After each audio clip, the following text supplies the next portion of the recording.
बिस्मिल्लाहिर्रहमानिर्रहीम, अस्सलाम वालेकुम।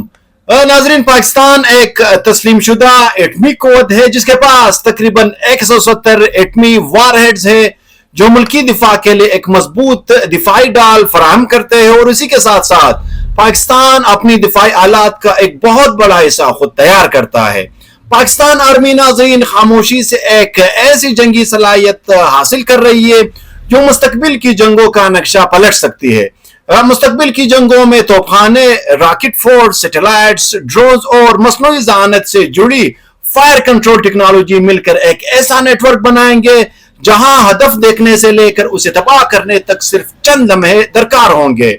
आज की वीडियो में नाजरीन हम यही बदलती हुई हकीकत का जायजा लेंगे जहां पाकिस्तान आर्मी ने 2016 से 2026 के दरमियान न सिर्फ रिवायती तोपखाने को जदीद बना रही है बल्कि एक मुकम्मल प्रिसिजन स्ट्राइक इकोसिस्टम तश्कील दे रही है, और बात सिर्फ हथियारों की नहीं बल्कि एक ऐसे किल चेन की है जो मुस्तकबिल की जंगों का रुख बदल सकती है। दोस्तों, गुज़िश्ता एक दिहाई में पाकिस्तान आर्मी ने खामोशी मगर मुनज़्ज़म अंदाज में प्रिसिजन फायरिंग कैपेबिलिटी में नुमाया पेशरफ्त की है। माजी में तोपखाना और आर्म फॉर्मेशन बुनियादी तौर पर एरिया बम्बार्डमेंट या वसीद रुतबे पर फायरिंग के नुक्ते नजर के तहत काम करती थी, जहां एक मतलूबा हदफ को तबाह करने के लिए काफी गोले दागे जाते थे। लेकिन अब तस्वीर बदल रहा है। अब मकसद ज्यादा गोले चलाना नहीं बल्कि एक ही ज़र्ब में हदफ को मुअस्सर अंदाज में निशाना बनाना है। नाज़रीन, इसी सोच ने precision guided man, smart artillery, automated Motors और लॉन्ग रेंज स्ट्राइक सिस्टम की बुनियाद रखी है। नाज़रीन, पाकिस्तान आर्मी ने इस अरसे में न सिर्फ नए प्लेटफॉर्म हासिल किए हैं बल्कि कई मुकामी प्रोग्राम भी शुरू किए हैं जिनमें IAMS ऑटोमेटेड मॉनिटर सिस्टम और P2F1 वेल्ड हाउसर्स खास तौर पर काबिल जिक्र है। ये सिर्फ नए हथियार नहीं बल्कि एक नई जंगी फलसफे की नुमाइंदगी करते हैं। इस फलसफे के तहत तोपखाने को स्ट्रेटेजिक सपोर्ट आर्म की बजाय डायनामिक प्रिसिजन स्ट्राइक फोर्स में तब्दील किया जा रहा है। इस तब्दीली की सबसे नुमाया मिसाल फतेह सीरीज है। फतेह 1, फतेह 2 और इससे आगे उभरते हुए सिस्टम्स ने पाकिस्तान को stand of range strike capability में एक नई ताकत दी है।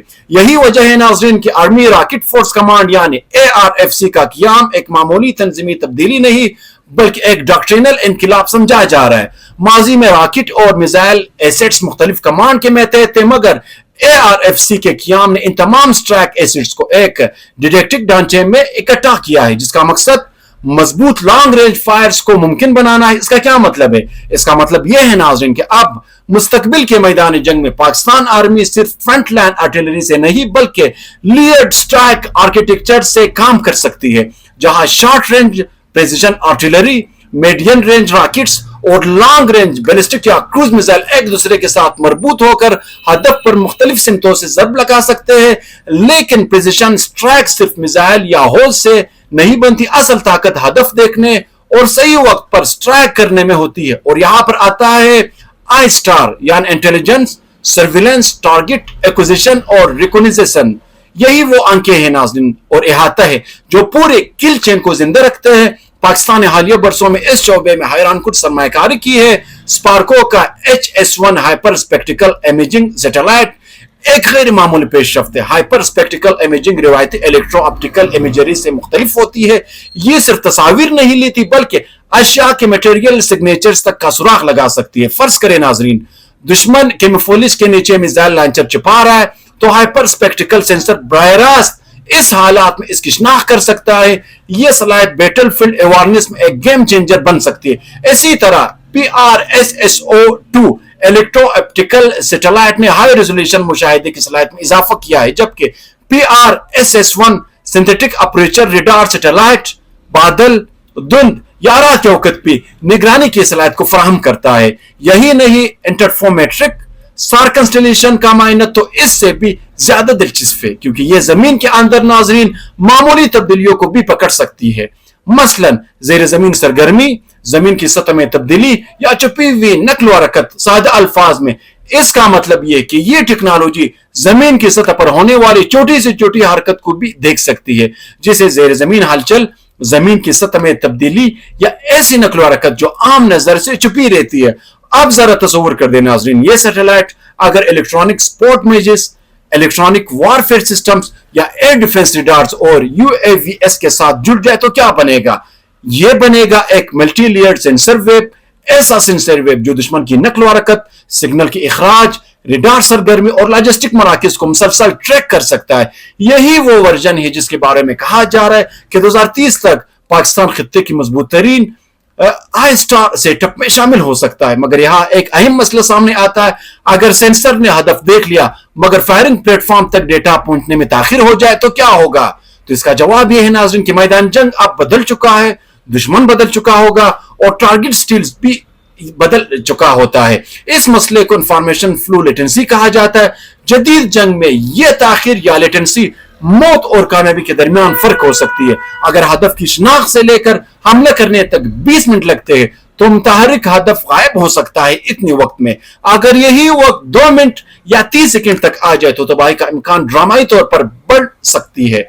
इसलिए नाजरीन, पाकिस्तान आर्मी की अगली तवज्जो इसी मिडल लेयर पर मरकूज होती दिखाई देती है, यानी सेंसर्स और शूटर के दरमियान राबिता। यहां एक बुनियादी सवाल पैदा होते हैं नाज़रीन कि क्या लॉन्च प्लेटफॉर्म खुद लेटेंसी कम कर सकता है? तो इसका जवाब है हाँ, और पाकिस्तान के नए प्लेटफॉर्म इसका आगाज कर चुके हैं। SH-1 वेल्ड हार्ट्स इसे तब्दील की एक मिसाल है। बज़ाहिर ये एक तोप है मगर दर हकीकत ये एक नेटवर्क फायरिंग नोड है।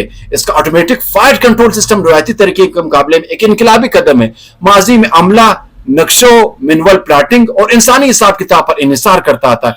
इस पूरे अमल में नाजरीन वक्त भी लगता था और गलती का इम्कान भी ज्यादा होता था, लेकिन SH-1 में कंप्यूटर खुद रास्ता का तयन करता है, तो खुद हदफ की सिमत में सेट होती है और फायरिंग का हल तेजी से तैयार हो जाता है। इसका मतलब है नाज़रीन कि इंसानी मराहिल कम, वक्त कम और गलती कम, यानी लेटेंसी रिडक्शन है। और बात सिर्फ यही खत्म नहीं होती, SH-1 वसीतर C4ISR नेटवर्क में जम हो सकती है। ये एक ऐसा हिसाबाती निजाम है जिसमें अगर एक ड्रोन हदफ को देखता है तो उसका डेटा कमांड सेंटर तक जाता है, वहां से SH-1 को कोऑर्डिनेटेड मिलते हैं और तो तकरीबन फौरी हमला कर देती है। यही वो सेंसर टू शूटर लूप है जिस पर जदीद जंग लड़ी जाती है। इसका सेमी ऑटोमेटिक लोडर भी एक अहम खुसूसियत है। यह न सिर्फ हमले की तकन को कम करता है बल्कि मुसलसल फायरिंग की रफ्तार को भी बरकरार रखता है। तेज रफ्तार जंगी हालात में यही फर्क फैसलाकुन बन सकता है। दोस्तों, पाकिस्तान ने यह हथियार चाइना से खरीदा है जिसे चीन के नोरिको कंपनी ने बनाया है। नोरिको का यह दावा है कि इसका सस्पेंशन सिस्टम इनकी गाइडेड गोलों की दुरुस्तगी को भी 50% तक बेहतर करता है और यह मामूली बात नहीं।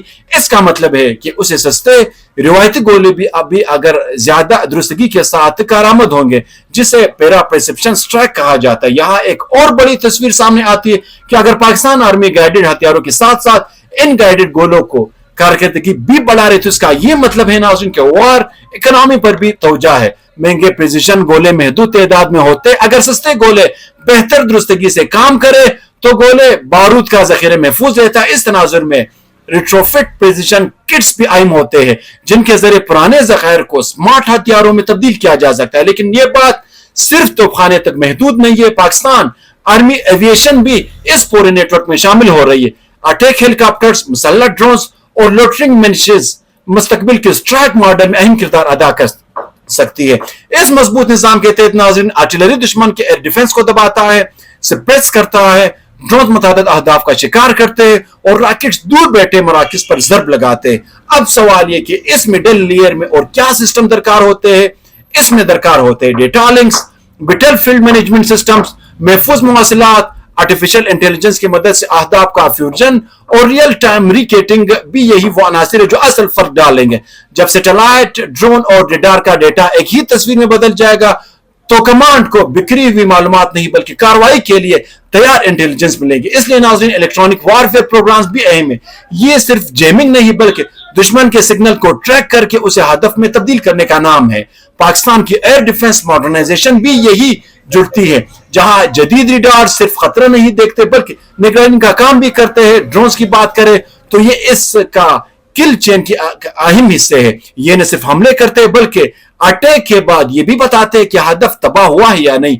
ये सलाहियत महंगे हथियारों को ज़ाया होने से बचाती है, इसलिए डायनामिक टारगेटिंग की अहमियत सामने आती है। अगर दुश्मन का लॉन्चर चंद मिनट में जगह बदल भी ले तो नया निजाम इसे तेजी से दोबारा हदफ बना सकेगी। पाकिस्तान नाज़रीन अगर अपने बढ़ते हुए आई स्टार असासों को इन फ्रेमवर्क से जोड़ता है तो ये बहुत बड़ी पेशरफ्त होगी। आर्मी रॉकेट फोर्स कमांड के तनाजुर में ये और भी अहम है क्योंकि लॉन्च रेंज असासे महंगे और तजुराती तौर पर अहम होते हैं। उनके लॉन्च से पहले दुरुस्त और तस्दीकशुदा डेटा जरूरी होती है। 5 दफा माहिरीन उसे पाकिस्तान को बढ़ता हुआ रिकनोजेनिक स्ट्राइक कम्प्लेक्स कहते हैं। अगर हम खित्ते के तनाजुर में देखें नाज़रीन तो इसके स्ट्रेटेजिक असरात बहुत गहरे। पाकिस्तान आर्मी सिर्फ मजीद तोपे या रॉकेट नहीं खरीद रही बल्कि जंग लड़ने का तरीका बदल रही। अब ये मुकाबला रफ्तार, दुरुस्तगी और मालूमात की बरतरी का उसे OODA लूप डोमिनेंस भी कहा जाता है, यानी दुश्मन से पहले देखना, समझना, फैसला करना और वार करना है। आने वाले बरसों में असल सवाल यह नहीं होगा कि पाकिस्तान के पास कितने मिसाइल है, बल्कि यह होगा कि क्या ये सब एक मजबूत वेब में जुड़े हुए हैं क्या नहीं।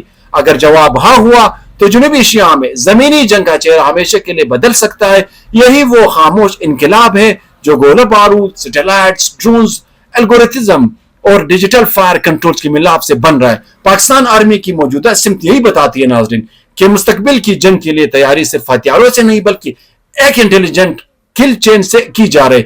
अगर यही रफ्तार बरकरार रही तो 2030 तक पाकिस्तान का ये निजाम खित्ते में एक नई मिसाल बन जाएगी जहां हर प्रोग्राम एक बहुत बड़े और मजबूत अमली का हिस्सा होगा। दोस्तों, आप इस बारे में आपकी क्या राय है? कमेंट सेक्शन में आपका जो भी राय होगा नाजरीन आप अपने कमेंट सेक्शन में जरूर बताएगा। मिलते हैं नाजरीन नेक्स्ट वीडियो में, तब तक के लिए अपने होस्ट गफूर को दे दी इजाजत। अल्लाह निगहबान।